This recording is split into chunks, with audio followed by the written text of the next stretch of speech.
Welcome to the We Get Privacy podcast. I'm Damon Silver, and I'm joined by my co-host, Joe Lazzarati.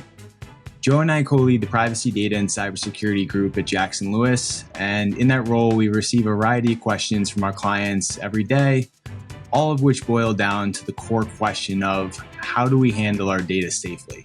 In other words, how do we leverage all the great things data can do for our organizations without running headfirst into a wall of legal risk? And how can we manage that risk without unnecessarily hindering our business operations? On each episode of the podcast, Damon and I talk through a common question that we're getting from our clients. And we talk it through in the same way that we would with our clients, meaning with a focus on the practical. What are the legal risks? What are the options available to manage those risks? And what should we be mindful of from an execution perspective?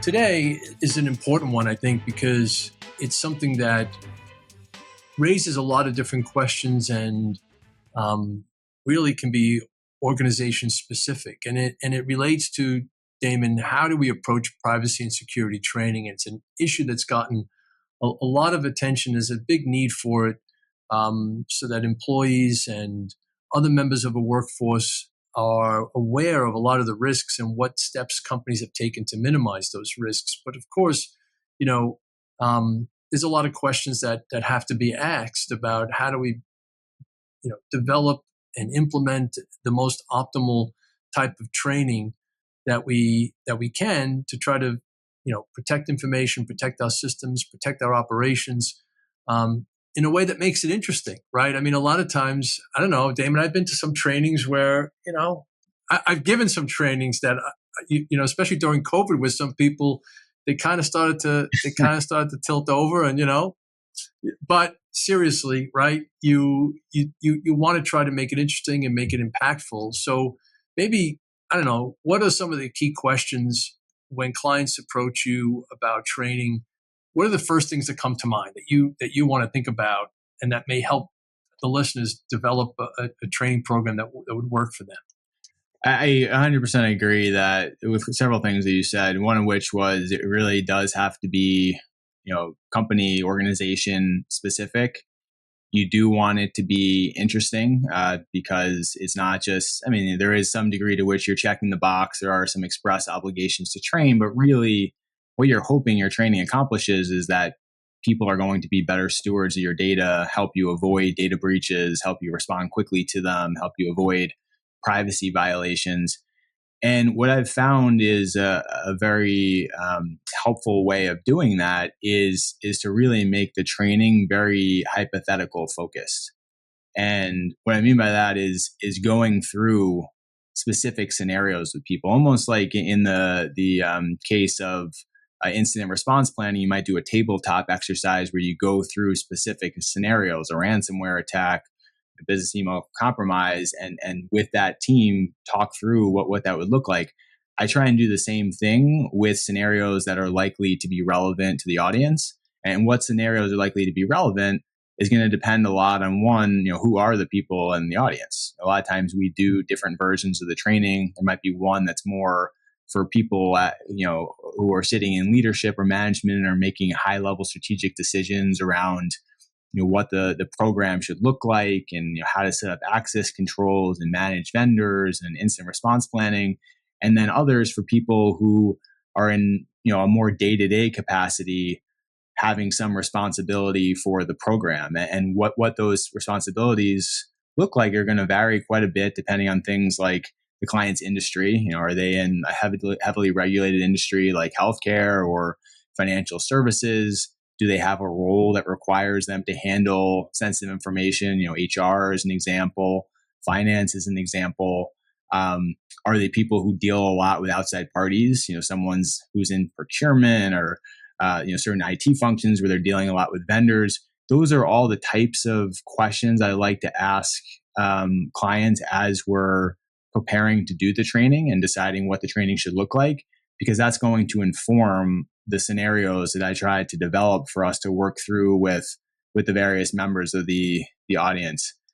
So Joe, when you're thinking about doing these types of trainings, what are some of the buckets of areas of risk or types of policies that you find are most effective to work through in a training environment? I think it probably depends on, I mean, again, it depends on the client, right? And it depends on who you're talking to, right? I mean, one of the things that we do, for example, if we do HIPAA training, is first question is who should be trained, and generally, right, it's whoever is going to have access to or be processing or handling protected health information. And that could be a lot of different people. If you're in a healthcare provider setting, it could be the billing folks, could be the providers, could be IT, it could be administration, it could be people who are doing credentialing, right? They all may have a hand to one degree or another, but they may be using different systems. They may be, their access may be limited. And so, you don't want to have people at the training who are going to sit there for 45 minutes until they finally hear something that is going to be relevant to them. So, in terms of thinking about the policies that they'd have to be mindful of, it also is going to tie into what their job is. And so sometimes what we've done, and I think this has been helpful. It may not be helpful in every situation, but you might start out a training where everybody's there and you talk about the general policies and things that are going to be applicable to that whole group. And, something like talking about where would you report if you had an incident, where would you report it, right? That's usually going to be a central place. So everybody gets that information. It applies to everybody.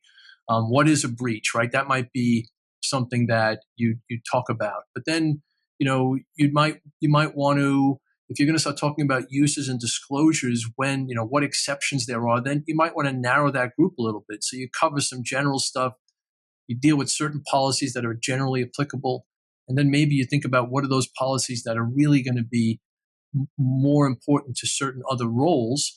And so providers, the nurse practitioners, like that's going to come to mind because they're going to be the ones that are going to be doing the day-to-day with patients. So they'll have to recognize, when do I need to get an authorization? And, how much should I disclose? And do I have to document that disclosure under HIPAA, right? So there's all those questions that come up that might not be relevant to the folks in the IT department.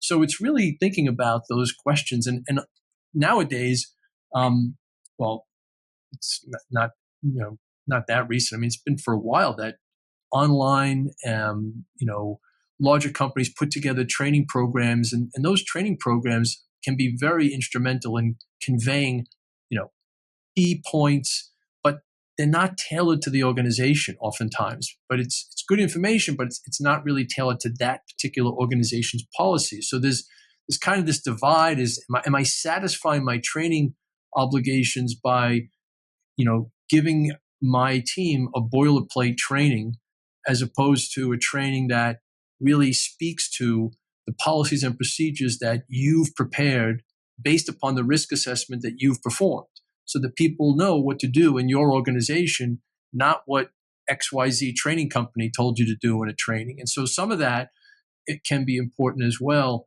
in terms of maybe you need a combination of both, where you are conveying some general principles, but you're also doing maybe an in-person training where you're conveying, hey, this is what we want to do, and this is the policies we need to cover for this particular group. So, from that standpoint, Damon, I mean, how are you approaching, if that's an approach that makes sense, how are you looking at, like what topics do you cover, and who is in the room, and like how often do you present? I mean, those are some of the questions that I know when we sit down with a client and think about it, just the logistics of it. How are you looking at those issues? Yeah, I mean, so in terms of cadence, I would say, and again, this is going to vary depending on issues like what industry you're in, what contractual obligations you've assumed. But generally speaking, you're going to want to train people at least annually.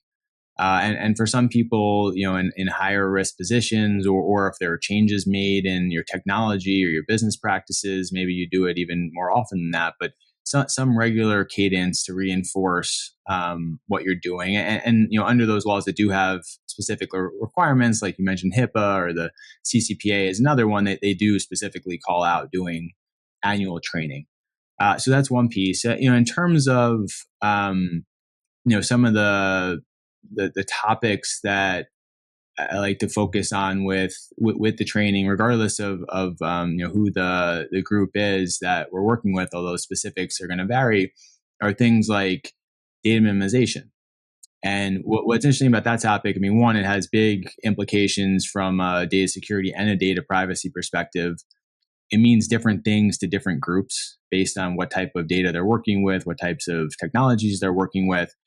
And I've also found, probably more than any other topic, that is one that leads to a lot of questions from the people participating in the training. Because as we work through, some of the hypotheticals that I was alluding to earlier, it makes them think of other scenarios that either they have encountered or they have thought about in the course of doing their work. And that I find can be extremely helpful as well, because I try to, as I know you do, get an understanding of our clients' operations before the training, but I'm never going to be as in the weeds as the people who are actually working there. And so people bringing up scenarios that really have happened to them and that are relevant to them and likely to other people in the room leads to some very interesting discussions where we can really, do a post-mortem of how they handle it, how they could have handled it if it has happened, or we can do some scenario planning if it's something that hasn't yet happened, but they could see happening. So that's definitely a big part of it. And that is something to think through as well. When you mentioned doing video training, and that is an option. And for some clients, that's what's going to make the most sense from a cost perspective or a logistics perspective. They have people all over the place, but you are losing that interactive component. And the same is true as if you have 200 people participating in the training versus a group of 20. A 200 person group, it's a lot harder. It's possible. It's a lot harder to have it be an interactive session.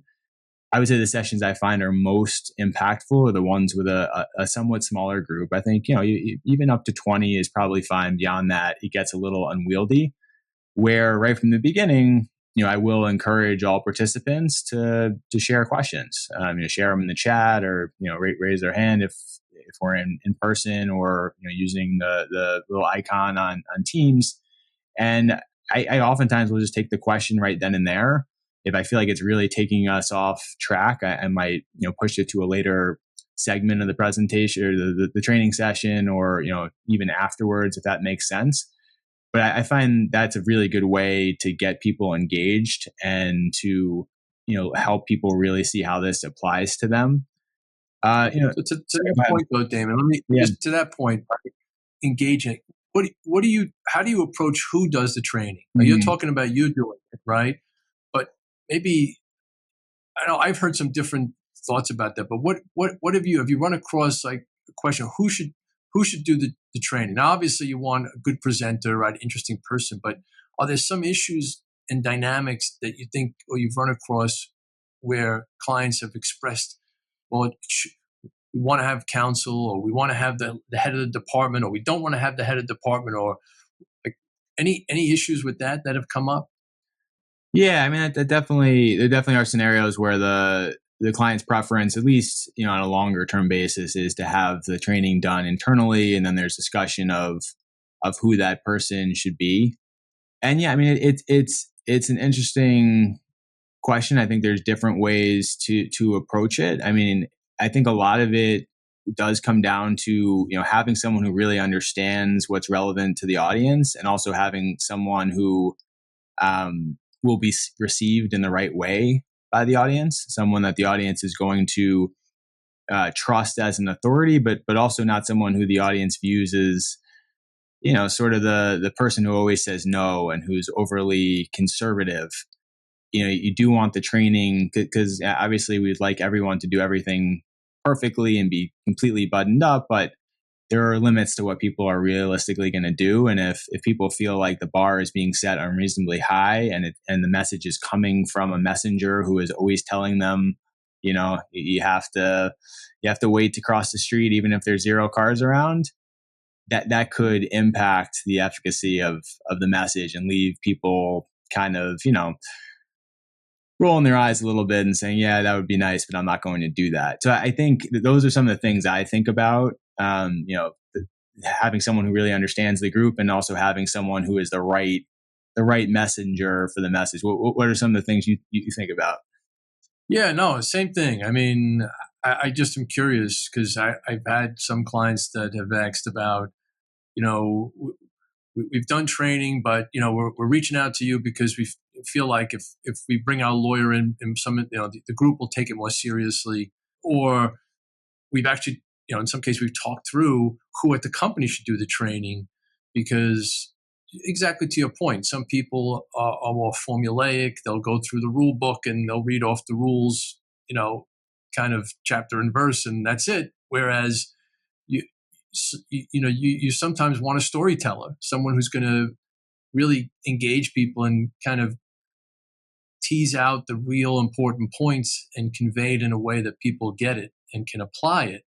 Because it's one thing to know the rule. I think it's another thing to be able to apply it in circumstances and to teach people judgment around, what does compliance mean as a practical matter, and particularly in a dynamic setting where you're not always the rule. The situations aren't always going to be clear. So I do think there's some real importance to, obviously knowing who has to be trained and what do we want to convey to them so they're not wasting their time, but then also who is the deliverer, who is delivering the message, and doing it in a way that really can can get people excited about it, or at least listen and say, okay, I think I need to understand that, and the person should have some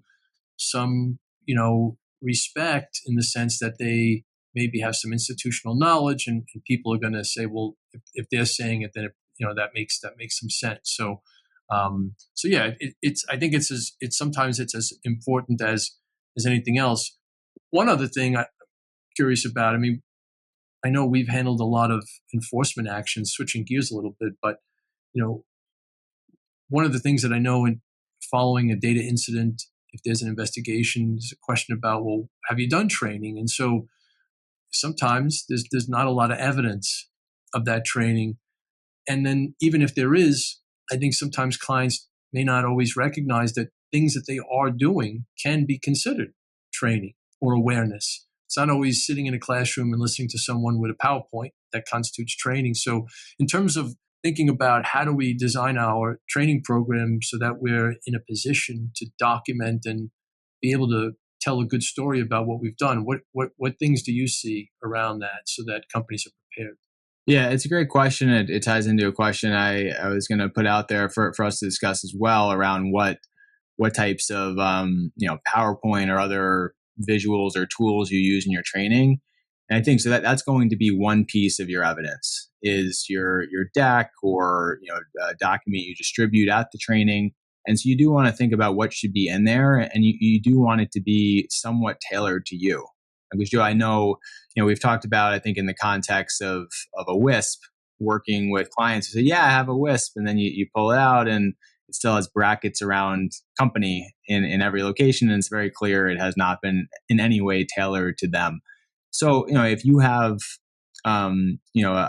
say a PowerPoint deck that refers to policies, and those are the policies you actually have, and they're in your WISP, that is going to present much better to a government agency than if the training deck is clearly very generic and does not relate specifically to what you're doing.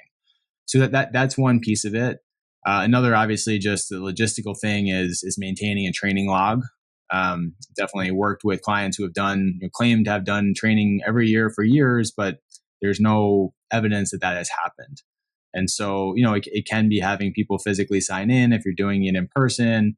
It can be maintaining a log of each person who participated in the Teams meeting. Like I recently did a training and then sent to the client afterwards the log you can pull from Teams of when each person joined and left the meeting. So those are some of the things that can be helpful. And to your point, Joe, you really do want to think about, think broadly about what qualifies as training. I mean, you may have your formal annual sit-down training, but there's also stuff you do, in smaller groups. The leader of a team talking to their team about what are our protocols going to be for this particular project. Like I work a lot with an ed tech company, and they have various different clients, and oftentimes they're getting access to the client systems and to student data and teacher data. And for each of those engagements, they have sort of an SOP or similar document that lays out how they are going to handle data. And the meetings they have to set up those projects, those are kind of training too. So you can think broadly about, and probably should think broadly about, what are you doing to make sure people remain up to speed on what their responsibilities are from a data privacy and security compliance perspective. Yeah, well, I mean, there's really a lot there, isn't there? I mean, just in terms of, and I know there's all kinds of training that companies go through, and we like to think privacy and security is the most important, right? Which it is. But it this is. might be, it is, absolutely. And I know we did, we did do a white paper on that. So if anyone's interested, we're happy to, it's on the blog, but it covers a lot of this, and I think it's really an important thing. So maybe we'll call it there, and unless you had any other thoughts, Dan. No, I think that's a great place to wrap up, Joe. All right. So thanks again for listening in for another episode of We Get Privacy. So if you have any questions or suggestions for future programs, please email us at privacy@jacksonlewis.com. Thanks for listening. Thanks, Damon. Thanks, Joe. Thank you for listening to Jackson Lewis's podcast, We Get Privacy for Work. As a reminder, this material is provided for informational purposes only. It is not intended to constitute legal advice, nor does it create a client-lawyer relationship between Jackson Lewis and any recipient. We Get Privacy for Work is available on Apple Podcasts, Libsyn, and YouTube. For more information on our topics, presenters, and other Jackson Lewis resources, visit jacksonlewis.com.